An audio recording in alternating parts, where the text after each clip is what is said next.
காவல்துறையினரால் அடித்து கொலை செய்யப்பட்ட சிவகங்கை மாவட்டத்தைச் சேர்ந்த அஜித் குமாரின் மரணம் குறித்து 9 கேள்விகளை நமது தலைவர் திரு நயினார் நாகேந்திரன் அவர்கள் எழுப்பியிருக்கிறார். முதல் கேள்வி: காவல்துறையால் கைது செய்யப்பட்ட அஜித் குமார் 24 மணி நேரத்திற்குள் நீதிபதிக்கு முன் ஏன் ஆஜர்படுத்தப்படவில்லை? இரண்டாவது கேள்வி: பல இடங்களில் அஜித் குமாரை வைத்து அடித்து துன்புறுத்திய காவல்துறை மடப்புரம் கோவில் வளாகத்திற்குள் வைத்தே தாக்கப்பட்டிருக்கிறார்.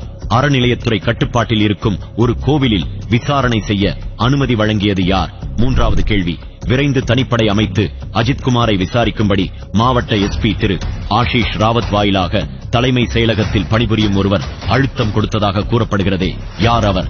நான்காவது கேள்வி: இரும்பு கம்பியால் சரமாரியாக அடிக்கப்பட்டு மிளகாய் பொடி கலந்த தண்ணீரை குடிக்கச் செய்து துன்புறுத்தப்பட்ட அஜித் குமார் மயங்கி விழுந்த பின் உடனடியாக மருத்துவமனைக்கு அழைத்துச் செல்லப்படாமல் 4 மணி நேரம் போலீஸ் டெம்போ